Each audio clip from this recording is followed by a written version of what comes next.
తెలంగాణలో భూములు అమ్మాలి, ఏపీలో ఫ్యాక్టరీల ఏర్పాటు చేయాలి. రేవంత్ సర్కార్ హిల్ టు పాలసీతో తెలంగాణ పారిశ్రామికం రాష్ట్ర ఆర్థిక అభివృద్ధి అతలాకుతలం కాబోతుంది. దాదాపు 20% వరకు కాంట్రిబ్యూట్ చేస్తున్న తెలంగాణ పారిశ్రామిక రంగం హిల్ టు పాలసీతో మరింత కుదేలు కాబోతుంది. కాలుష్య కారక ఫ్యాక్టరీల తరలింపు పేరిట పారిశ్రామిక భూములను రియల్ ఎస్టేట్ వెంచర్లుగా మారుస్తూ పొరుగు రాష్ట్రానికి సహకరించే ఎత్తుగడ వేసింది రేవంత్ సర్కార్.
ప్రజాధనాన్ని దోచుకునేందుకు కాంగ్రెస్ పెద్దలు కొత్త దారులు వెతుకుతున్నారు. తాజాగా గ్రేటర్ నగరంలోని విలువైన ఇండస్ట్రియల్ కారిడార్ల భూములపై వారి కన్ను పడింది. రాజధాని పరిధిలోని ఈ భూముల్ని రియల్ ఎస్టేట్ సహా ఇతర అవసరాలకు వినియోగించేందుకు సిద్ధమైంది. పరిశ్రమలకు కేటాయించిన భూముల్ని ఇతర అవసరాలకు వినియోగిస్తే ఆ కేటాయింపు రద్దవుతుందన్న నిబంధనలు ఉన్నా వాటిని పట్టించుకోకుండా భూ వినియోగ మార్పిడికి పావులు కదుపుతోంది. పారిశ్రామిక వాడల్ని మల్టీయూజ్ జోన్లుగా మార్చాలని నిర్ణయించింది. ఇందుకోసం ఏకంగా Hyderabad industrial lands transformation policy పేరుతో ఓ సరికొత్త విధానాన్ని ప్రవేశపెట్టింది.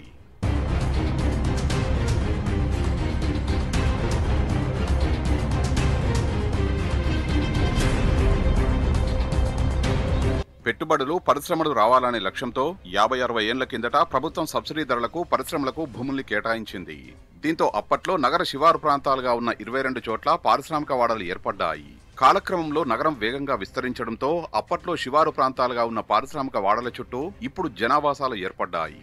అప్పట్లో ఏమాత్రం ధర పలకని భూములు ఇప్పుడు 10 కోట్లు పలుకుతున్నాయి.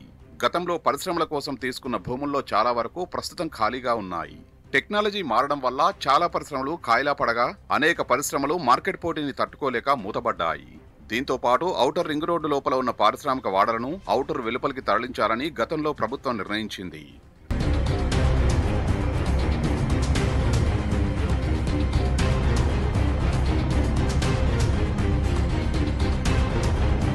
హైదరాబాద్ ఇండస్ట్రియల్ ట్రాన్స్ఫర్మేషన్ పాలసీ అని కాకుండా Hyderabad industrial land transfer policy అని ఉంటే బాగుండేది. దీనికి మనం గత 2 సంవత్సరాలుగా చూస్తున్నట్టయితే భారతదేశంలో ప్రభుత్వాలు ఏవైనా కేంద్ర ప్రభుత్వమైనా రాష్ట్ర ప్రభుత్వమైనా భూమి చుట్టే తిరుగుతున్నాయి.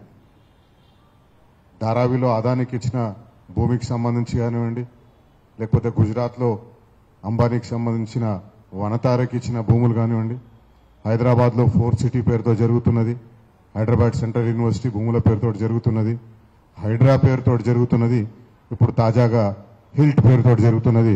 ప్రతిదీ కూడా భూమి చుట్టే తిరుగుతుంది. భూమి చుట్టే మన రాజకీయాలు పనిచేస్తున్నాయి. ఔటర్ రింగ్ రోడ్లో ఉండే కాలుష్యకారక పరిశ్రమలు ఔటర్ రింగ్ రోడ్ దాటంగానే కాలుష్య రహిత పరిశ్రమలు అయిపోతాయా?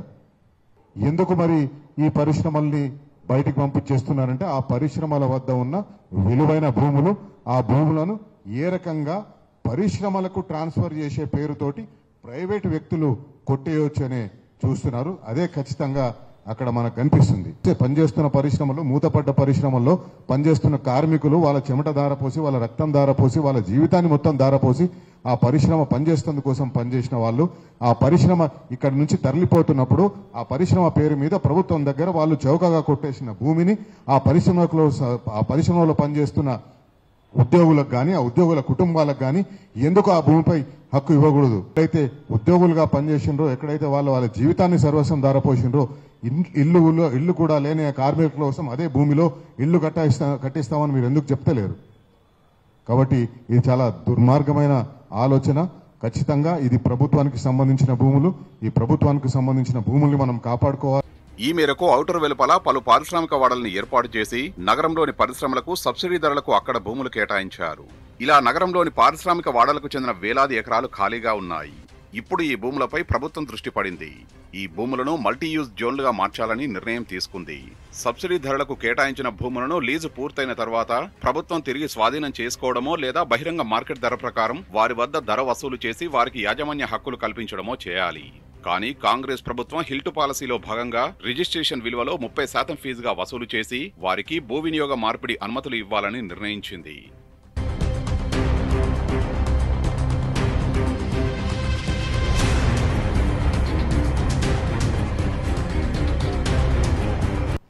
నిజానికి అభివృద్ధి అంటే నా దృష్టిలో గ్రామీణ ప్రాంతాల్లో ముఖ్యంగా వ్యవసాయ రంగంలో వచ్చేటువంటి మార్పులు ఏమిటి, అక్కడ ప్రారంభం కావాలి.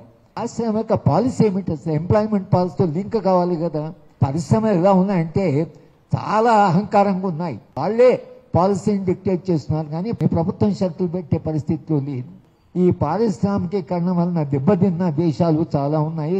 మీరు ఒక కాంప్రహెన్సివ్ పాలసీ చేసి దీనిలోంచి వచ్చే సమస్యలు ఏమిటి, ఆ సమస్యలకు పరిష్కారాలు ఏమిటి, దీంట్లో వచ్చే ఎంప్లాయ్మెంట్ ఏంటి, ఆ ఎంప్లాయ్మెంట్లో మన ఇక్కడ ఉన్నటువంటి లోకల్స్ ఎవరైతే తెలంగాణ కొరకు పోరాటం చేసి తెలంగాణ తెచ్చుకున్నారో వాళ్ళకి ఏమైనా అవకాశాలు ఉంటాయా, అభివృద్ధి ఉంటుంది, దేశ జీడిపి పెరుగుతుంది.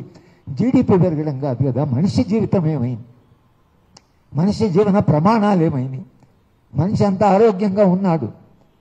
తర్వాత మనిషికి కావాల్సినటువంటి విద్య వైద్యం ఏదైతుందో దీని ప్రయారిటీ ఏమిటి. కానీ మొత్తంగా రాబోయే కాలంలో ఈ రాష్ట్రం ఎలా ఉండబోతున్నది, ఈ రాష్ట్రం యొక్క స్వప్నం ఏమిటి, ప్రజలు ఏం కావాలన్నారు, కోరుకున్నది. ఇవాళ ప్రజల యొక్క ఆకాంక్షల అనుగుణంగా ఈ అభివృద్ధి నమూనా ఉంది. సడన్గా మేము పారిశ్రమల కొరకని హైదరాబాదు ప్రపంచంతో పోటీ పడతాం, డెవలప్డ్ కంట్రీస్తో పోటీ పడతాం. ఈ పోటీ పడము మీరు ఉత్పత్తి కొరకు పోటీ పడవచ్చు కానీ మనిషి ఏమవుతున్నాడు, మనిషి జీవితం ఏమైంది, పొల్యూషన్లో మనుషులు ఎంత సఫర్ అవుతున్నారు అనేది ఒకటి. రెండవది సాధారణమైన మనిషి జీవితము, ఈ మొత్తం అభివృద్ధి నుంచి అతను మెరుగైన జీవితం వస్తుందా, ఇవన్నీ ఆలోచించకుండా ఒక పారిశ్రామిక అభివృద్ధిని అనుకున్నాము. దానికి మానవీయ కోణం ఉండాలి. కేవలం సంపద అభివృద్ధి, ఇన్ని డాలర్లు వస్తాయి, అంత డాలర్లు వస్తాయి, మన జీడిపి పెరుగుతుంది. నా దృష్టిలో జీడిపి పెరగడము, సంపద పెరగడం అనేది దానికంటే కూడా మనిషి సుఖంగా జీవిస్తాడా లేదా, మనిషి ఆనందంగా జీవిస్తాడా లేదా, ఈ ఆలోచనే లేకుండా మానవీయ కోణం లేకుండా ఏ అభివృద్ధి అయినా కూడా నా దృష్టిలో ఆ అభివృద్ధి అంతిమంగా ఒక విధ్వంసానికి దారితీస్తుంది. అదెలానో కాస్త వివరంగా చూద్దాం. గతంలో ఒక పరిశ్రమకు గజం భూమికి 10 రూపాయల చొప్పున ధర నిర్ణయించి వారికి కేటాయించగా ఇప్పుడు చదరపు గజం భూమి 1,00,000 రూపాయలు దాటిపోయింది. రిజిస్ట్రేషన్ విలువ మాత్రం 20 నుంచి 30,000 మాత్రమే ఉంది. హిల్టు పాలసీ విధానం ప్రకారం సదరు పరిశ్రమల నిర్వాహకులు తమ భూమిని ఇతర అవసరాలకు వినియోగించుకోవాలంటే రిజిస్ట్రేషన్ విలువలో 30% చెల్లిస్తే సరిపోతుంది. అంటే రిజిస్ట్రేషన్ విలువ 20 నుంచి 30,000 ఉన్న చోట 6 నుంచి 9,000 చెల్లిస్తే సరిపోతుందన్నమాట. 1,00,000 రూపాయలు ఉన్న భూమిపై హక్కులు పొంది దర్జాగా ఎవరికైనా డెవలపర్కు ఇచ్చుకోవచ్చన్నమాట.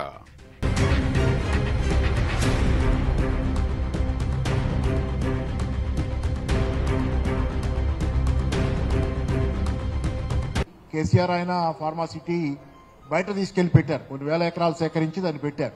దాన్ని వాడుకోకుండా ఆ ఫార్మాసిటీని దాన్ని డిస్మాంటిల్ చేసే పరిస్థితి తెచ్చి అది వద్దని చెప్పి ఫార్మాసిటీని క్లస్టర్స్గా అక్కడో తోట స్ప్రెడ్ చేసి పెట్టే దానిలో ఒక తోట ఫార్మాసిటీ ఒక తోట ఉండాలని ఎందుకు అనుకున్నాం, ఎందుకంటే పొల్యూషన్ అనేది ఒకే చోట ఉంటే కంట్రోల్ చేయడానికి పొల్యూషన్ కంట్రోల్ ఏజెన్సీకి కానీ ఎవరికైనా వీలుగా ఉంటుంది. పొల్యూషన్ అనేది ఒక ఏరియాకి పరిమితం అవుతుంది అనేది బెటర్గా ఉంటుంది అనేది సిటీలో ఉంటాం కదా.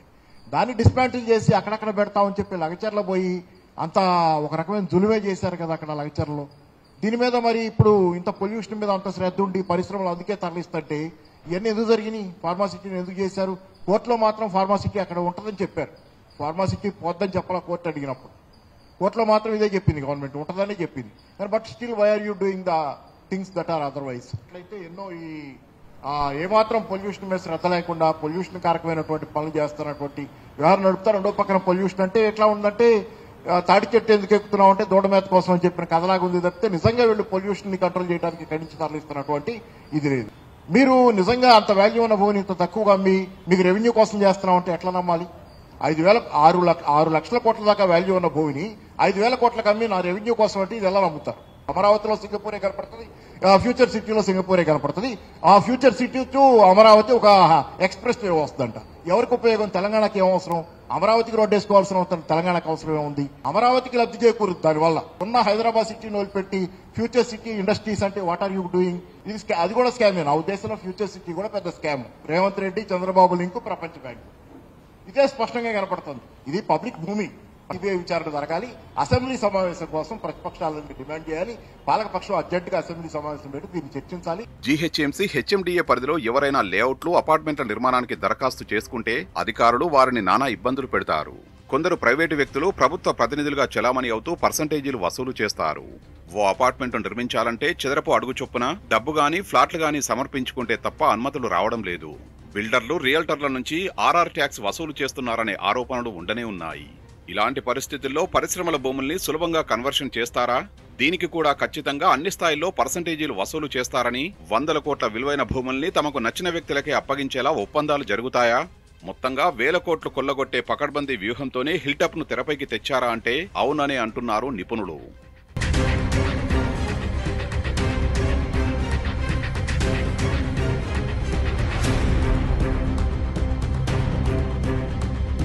రికార్డుల్లో ఒకరి పేరు, కబ్జాలో మరొకరు.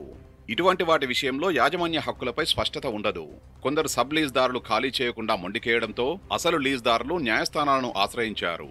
ఇలాంటి వివాదాలు న్యాయస్థానాల్లో ఎన్నో ఉన్నాయి. ఇప్పటికిప్పుడు లెక్కేసిన హైదరాబాద్ నగరంలోని మొత్తం 22 పారిశ్రామిక వాడల్లో 9,292.53 ఎకరాల భూమి ఉంది.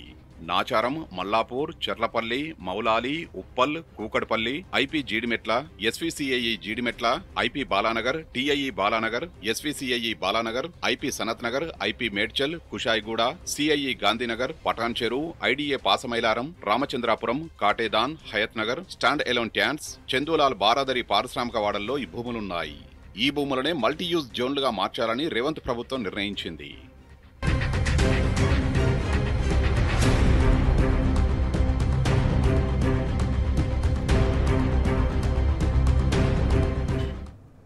ఏపీకి పరిశ్రమల తరలింపునకే హిల్ట్ పాలసీని తీసుకొచ్చారా?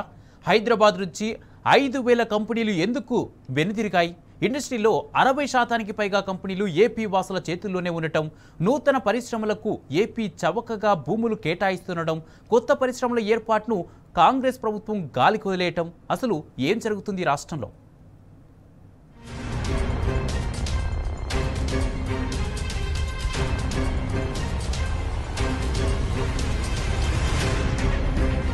హైదరాబాద్ మహానగర పరిధిలోని 22 పారిశ్రామిక వాడల్లో ఉన్న వేలాది పరిశ్రమలు ఒక్క రాత్రిలో ఏర్పాటు కాలేదు. దాదాపు 6-7 దశాబ్దాలుగా అనేక ప్రభుత్వాలు సర్కారు భూముల్ని కేవలం పారిశ్రామిక అవసరాలకే పరిమితం చేశాయి. కానీ రేవంత్ రెడ్డి ప్రభుత్వం రాత్రికి రాత్రి పరిశ్రమల్ని తరలిస్తామంటూ హిల్ట్ పాలసీని తెరపైకి తెచ్చింది. భారీ రియల్ ఎస్టేట్ దందాకు శ్రీకారం చుట్టింది. ఏ రాష్ట్రంలోనైనా పరిశ్రమల ఏర్పాటు కోసం పారిశ్రామికవేత్తలకు రాయితీలతో ప్రోత్సాహకాలు ఇవ్వడం సాధారణం. కానీ చరిత్రలోనే తొలిసారిగా కాంగ్రెస్ ప్రభుత్వం పరిశ్రమల మూసివేతకు రాయితీలు ఇవ్వడం, అందున పారిశ్రామికవేత్తల్ని రియల్టర్లుగా మార్చేలా పాలసీని తీసుకురావడం మరీ విడ్డూరం. ఒక రకంగా యావత్ తెలంగాణను ఒక రియల్ ఎస్టేట్ వెంచర్గా మార్చే ప్రయత్నం చేస్తున్నారేమో అనిపిస్తుంది. ఒక రోగాన్ని నయం చేయండి రా బాబు అంటే రోగినే మాయం చేసే ఓ ప్రక్రియకు ఇవాళ ప్రభుత్వం నడుము కట్టింది. ఇది చాలా దుర్మార్గం. ఈ విషయంలో కూడా మంత్రివర్గానికి ఒక స్పష్టత ఉందని నేను అనుకోవట్లేదు. ఏదో ఒక శక్తి ముఖ్యమంత్రి గారు వెనుకుండి నడిపిస్తున్నది. ఇది హిల్ట్ అనే బదులు ఇది ఏ రాష్ట్రం వైపు టిల్ట్ అవుతుందో ఆలోచించాలి. ఇక్కడ సంపద ఎక్కడికి తరలించే ఒక కుట్రకు తెరలేచిందో ఆలోచించాలి. ఈ ప్రక్రియను వెంటనే సస్పెండ్ చేయాలి. నిరంకుశ ప్రభుత్వాలు, రాచరికాలు చేస్తున్నట్టుగా ఇవాళ మేము అనుకున్నదే చేస్తాం, మీరేం చేస్తారో చేయండి అని ఒక దుందుడుగా వ్యవహరిస్తే మాత్రం తప్పనిసరిగా ప్రజాగ్రహం ఎదురు చూడాల్సి ఉంటుంది. ఇప్పటికైనా ఇంతకుముందు లగచర్లలో బొట్టు కట్టింది మీకు, ఇవాళ ఇక్కడ బొట్టు కట్టే అవకాశం ఉంది. అడుగున తెలంగాణ ప్రయోజనాలకు భంగం కలిగించి పక్క రాష్ట్రాల ప్రయోజనాలకు, పక్క రాష్ట్ర అధినేతల ప్రయోజనాలకు, వారి కనుసన్నల్లో వారి కోసం అని చెప్పేసి ఇక్కడ ప్రణాళికలు మార్చుకుంటూ, పథకాలు మార్చుకుంటూ వేలాది మంది త్యాగధనుల ఆత్మార్పణతో సాధించుకున్న, ఉద్యమంతో సాధించుకున్న తెలంగాణ ప్రజలు ఊరుకునే ప్రసక్తి లేదు. మరీ ఒక ఉద్యమానికి, మరీ భూమి కోసం ఉద్యమానికి తెలంగాణ ప్రజలు సిద్ధంగా ఉంటారు. హిల్ట్ పాలసీని ఎలాంటి అధ్యయనం లేకుండానే కాంగ్రెస్ ప్రభుత్వం తెరపైకి తెచ్చింది. కాలుష్యరహిత గ్రీన్ జోన్ లో ఉన్న పరిశ్రమల భూముల్ని క్రమబద్ధీకరిస్తుండడం కుంభకోణానికి బలాన్ని చేకూరుస్తోంది. హిల్ట్ పాలసీలో ఎక్కడా మూసివేసిన పరిశ్రమల పునరుద్ధరణకు ఇలాంటి చర్యలు తీసుకోలేదు. కనీసం పారిశ్రామికవేత్తలు ఖచ్చితంగా తిరిగి పరిశ్రమలను ఏర్పాటు చేయాలనే నిబంధన కూడా లేదు. ఇదే ఆందోళన కలిగించే అంశం. ఇలాగైతే పారిశ్రామిక రంగం కకావికలం కావడం ఖాయం. అదీగాక ఔటర్ అవతల పరిశ్రమల పునరుద్ధరణకు ప్రభుత్వం క్లస్టర్లను ఏర్పాటు చేయలేదు. ఔటర్ అవతల సెజుల్లో పరిశ్రమలు ఏర్పాటు చేయాలని చెబుతోంది. అంటే అగ్వకు భూముల్ని క్రమబద్ధీకరించుకొని కోట్లు దండుకున్న వాళ్ళు ఇష్టముంటేనే పరిశ్రమలు ఏర్పాటు చేయొచ్చనే వెసులుబాటును ప్రభుత్వమే కల్పిస్తున్నదన్నమాట.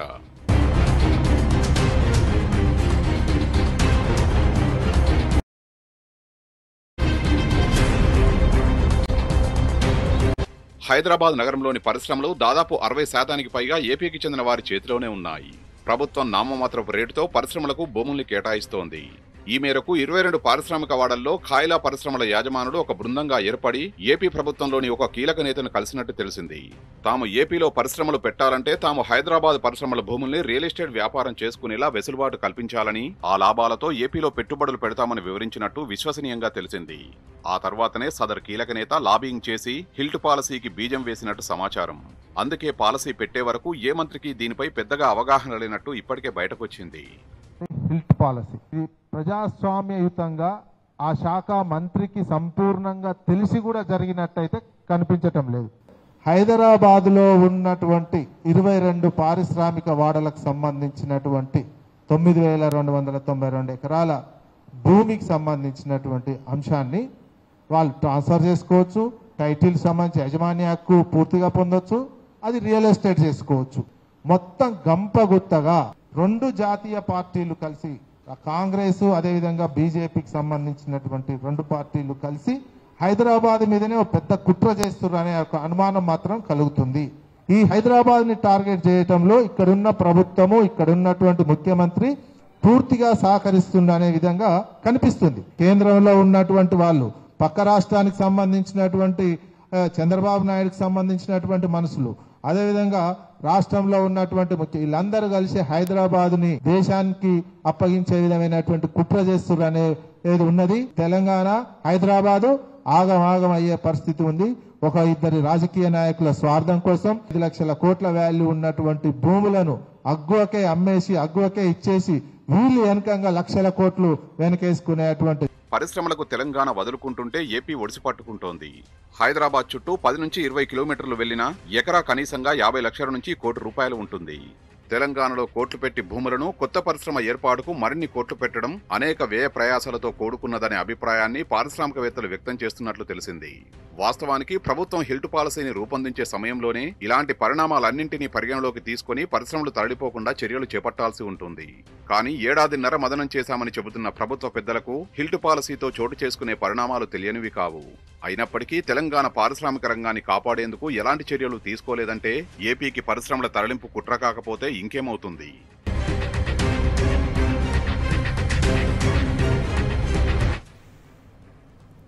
ఏపీలోని కీలక నేత లాబింగ్తోనే ఇక్కడి పెద్దలు కొత్త పరిశ్రమల ఏర్పాటును గాలి కొదిలేశారు. ఇదే అదునుగా పొరుగు రాష్ట్ర ప్రభుత్వం పరిశ్రమల ఏర్పాటుకు గుట్టు చప్పుడు కాకుండా కసరత్తు మొదలుపెట్టింది. హిల్ట్తో ఇక్కడి భూముల్లో పెద్ద ఎత్తున రియల్ ఎస్టేట్ దందా చేసి కోట్లాది రూపాయలు కొల్లగొట్టి ఏపీ ప్రభుత్వం ఇచ్చే రాయితీలతో అక్కడి కొత్త పరిశ్రమలను తెరిచేందుకు పరిశ్రమలు ప్రయత్నాలు జరుగుతున్నాయి. అయితే హైదరాబాద్లోని పరిశ్రమల్లో సుమారు 60% వరకు ఏపీ వాసుల చేతుల్లోనే ఉండగా ఇందులో మూతపడిన పరిశ్రమలే ఎక్కువ. రేవంత్ రెడ్డి ప్రభుత్వం తెచ్చిన హిల్ట్తో కాలుష్యం ఔటర్ దాటడం దేవుడెరుగు. ఏపీకి పరిశ్రమలను తరలించాలనే కుట్ర మాత్రం పక్కాగా కనిపిస్తోంది. మొత్తంగా శిష్యుడి మంత్రాంగం ముందు గురువు గతంలో ఉమ్మడి ఏపీలో జరిగిన భూదోపిడి గురించి ఓసారి చూద్దాం.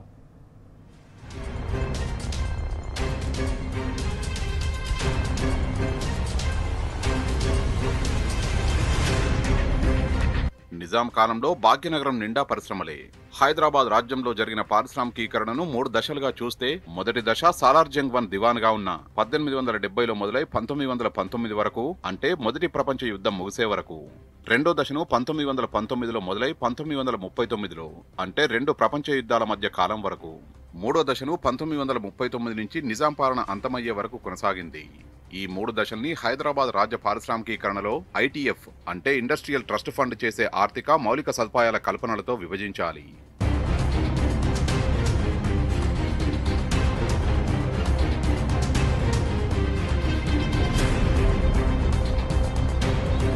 ఉస్మానియా గ్రాడ్యుయేట్స్ అసోసియేషన్ ద్వారా 1930 నుంచి ఏటా హైదరాబాద్లో పారిశ్రామిక ప్రదర్శన నిర్వహించడం ప్రారంభమైంది. ఈ సంస్థ చిన్న తరహా పరిశ్రమల ఉత్పత్తుల ప్రోత్సాహకానికే కాటేజీ ఇండస్ట్రియల్ ఇన్స్టిట్యూట్ ను ఏర్పాటు చేసింది. అనుబంధంగా ఉన్న చిన్న తరహా వస్తువుల క్రయ విక్రయ కేంద్రాన్ని స్థాపించి ఉత్పత్తిదారులకు, పట్టణ వినియోగదారులకు మధ్యవర్తిత్వం వహించింది. రైల్వే రవాణా, రోడ్డు విమానయాన వ్యవస్థలన్నీ పూర్తిగా ప్రభుత్వ ఆధీనంలో నడిచే రైల్వే బోర్డు ఆధిపత్యంలోకి వచ్చాయి. ఈ దశలో నిజాం సాగర్లో హైడ్రో ఎలక్ట్రిక్ పవర్ ఉత్పత్తి ప్రారంభమై 1938 నుండి 1939 వరకు 20 మిలియన్ల కిలోవాట్స్ కు చేరింది. 1931 నాటికి భారీ పరిశ్రమల సంఖ్య 387కు పెరిగాయి. 3 దుస్తుల మిల్లులు, 2 సిగరెట్ ఫ్యాక్టరీలు, చార్మినార్, వజీర్ సుల్తాన్ టొబాకో, 2 గ్లాస్ పరిశ్రమలు, నిజాం షుగర్ ఫ్యాక్టరీని నిజాం సాగర్ కింద ఏర్పాటు చేశారు.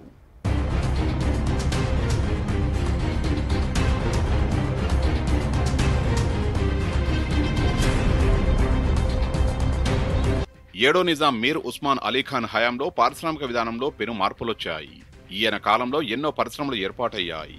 1937లో నిజాం షుగర్ ఫ్యాక్టరీని బోధన్లో స్థాపించారు. ఇది ఆసియాలోని అతిపెద్ద చక్కెర కర్మాగారం. దీన్ని అమ్ముకున్నది రేవంత్ గురు చంద్రబాబే.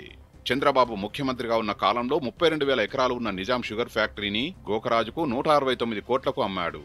దానిలో ఉన్న మిషన్లో అమ్మితే గోకరాజుకి 480 కోట్ల రూపాయలొచ్చాయి. నిజాం షుగర్ ఫ్యాక్టరీ నుంచి రామగుండం ఫర్టిలైజర్ ఫ్యాక్టరీ వరకు 60 పరిశ్రమల భూముల్ని దిగమింగిన చరిత్ర చంద్రబాబుది. Allwyn, IDL, IDPL, Praga Tools, Republic, DBR mill, Nethas mill, రాయంజా mill, Nizam sugar, Sirpur Kagaz, Ramagundam fertilizer factory అని ముసిపరిచింది. నిజాం షుగర్స్ గోకరాజు, గంగరాజుకు 169 కోట్లకు అమ్మిండు. అసలు 169 కోట్లకి దాని మిషన్లు అమ్ముకుంటే 480 crores వచ్చినాయి. తర్వాత 32,000 acres భూములు ఉన్నాయి దానికి. నిజాం సొంతం భూములు, ముంబోస్పల్లి అంటే మెదక్, ముంబోస్పల్లి, బోధను, సిరిసిల్ల ఇవన్నీ కలిపి 3 జిల్లాలు కలిపి. Asia's largest sugar cane factory. Sugar cane ఎక్కువ వస్తుంది. Asia's largest sugar factory. ఎందుకు మూసేసినావు? 169 కోట్లకి ఎట్లా? ఒక వీడియో చూసినండి యాక్చువల్గా. భూములు అమ్ముకుంటే కూడా ₹1,00,000 ఎకరం అమ్ముకుంటే 3,200 కోట్లు ఉంటుంది. అంత అవినీతి మొత్తం హైదరాబాద్లో ఇండస్ట్రియల్ ఎస్టేట్స్ అన్నింటినీ మూసేసిండు. పారిశ్రామిక వాటికలన్నీ శ్మశాన వాటికలైనవి. ఉదాహరణకు సనత్ అంటే ఉర్దూలో ఇండస్ట్రీ క్లోజ్. ఆజామాబాద్ పక్కనే కదా చార్మినార్ క్రాస్ రోడ్స్ దగ్గర ఉంటుంది, ఆర్టీసీ క్రాస్ రోడ్. అన్ని ఇండస్ట్రీస్, ఏమేమి ఇండస్ట్రీస్ ఉంటాయి? Charminar cigarette factory, Golconda cigarette factory, Rajendra iron mills, KD iron mills, Agarwal industries. ఆ పక్కనే biological Evans, acetic acid plant ఉన్నాయి. ఒకటన్నా క్లోజ్. చంద్రబాబు నాయుడు క్లోజ్ చేసి 2 ఉన్నట్టుంది. బయాలజికల్ యూనిట్ ఒకటి, అది చిన్నది.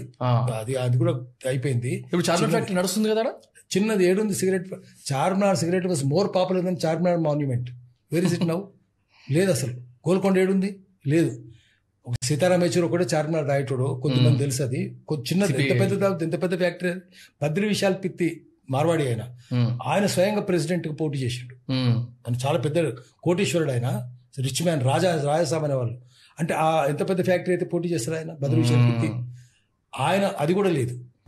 నిజాం హయాంలో ఏర్పాటైన మరో ప్రముఖ సంస్థ ఆల్విన్ మెటల్ వర్క్స్. నిజాం ప్రభుత్వ industrial trust fund, messrs Allauddin అనే కంపెనీ సంయుక్త భాగస్వామ్యంలో 1942 జనవరిలో ఆల్విన్ లిమిటెడ్ ను ఆల్విన్ మెటల్ వర్క్స్ గా స్థాపించారు. దీన్ని తెగనమ్మింది చంద్రబాబే.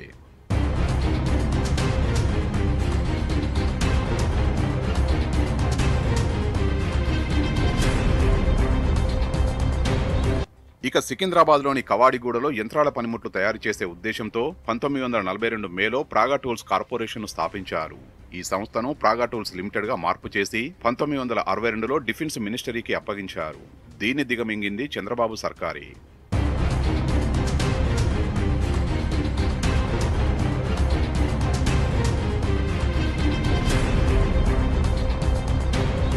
1942లో సిర్పూర్ కాగజ్నగర్ ప్రాంతంలో సిర్పూర్ పేపర్ మిల్లును ఏర్పాటు చేశారు. దీన్ని సిర్పూర్ పేపర్ మిల్లుగా పిలిచేవారు. మన దేశంలో స్థాపించిన మొదటి పరిశ్రమల్లో పేపర్ మిల్లుల్లో ఒకటి. 1942 నుంచి ఈ పరిశ్రమలో ఉత్పత్తి ప్రారంభమైంది. ఇది కూడా చంద్రబాబు హయాంలోనే దిగజారడం మొదలైంది.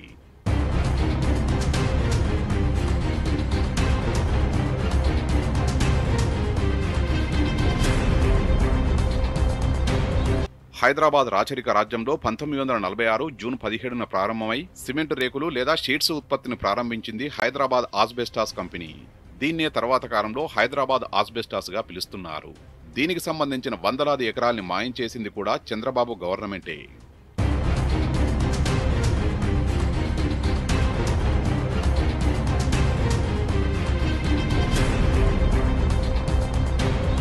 ఇక వజీర్ సుల్తాన్ టొబాకో కంపెనీ 1916లో హైదరాబాద్ విఠలవాడి ప్రాంతంలో వజీర్ సుల్తాన్ ప్రారంభించారు. ఈ పరిశ్రమను 1930లో మోక్షగుండం విశ్వేశ్వరయ్య సలహా మేరకు ప్రస్తుతం ఉన్న విఎస్టీ ప్రాంతానికి ముషీరాబాద్, ఆజామాబాద్ గా మార్చారు. ఈ company Champs, Charminar, gold moments అనే సిగరెట్లను ఉత్పత్తి చేసేది. 200 ఎకరాల విస్తీర్ణం కలిగిన ముషీరాబాద్, ఆజామాబాద్ ప్రాంతాన్ని 1930లో మోక్షగుండం విశ్వేశ్వరయ్య సలహా మేరకు నిజాం ప్రభుత్వం పరిశ్రమల స్థాపనకు కేటాయించింది. కానీ ఇది చంద్రబాబు హయాంలో దిక్కుమొక్కు లేకుండా పోయింది. 1920లో హకీం మహమ్మద్ మొమినుద్దీన్ ఫారూఖీ హైదరాబాద్ నగరంలో కార్ఖానా జిందా తిలిస్మాత్ను స్థాపించాడు. ఆ తర్వాత 1934లో ఆజంజాహి మిల్స్ ప్రారంభించాడు. ఇది దుస్తులు ఉత్పత్తి చేసే పరిశ్రమ. వరంగల్లో స్థాపించిన పరిశ్రమల్లో ముఖ్యమైనది. ఇక దివాన్ బహదూర్ రామ్ గోపాల్ మిల్లు, దీన్నే డిబిఆర్ మిల్స్ అంటారు. దీన్ని 1920 ఫిబ్రవరి 14న హైదరాబాద్లోని లోయర్ ట్యాంక్ బండ్లో స్థాపించారు. ఇది ప్రైవేట్ కంపెనీ. బయట నుంచి తీసుకువచ్చిన ముడి సరుకులతో దుస్తులు తయారు చేసేవారు. ప్రస్తుతం ఇది మూతపడింది. దీని భూములు కూడా ఏమయ్యాయన్నది బ్రహ్మ పదార్థమే. కాకపోతే ఈ భూమాయ అంతా జరిగింది చంద్రబాబు హయాంలోనే కావడం విశేషం.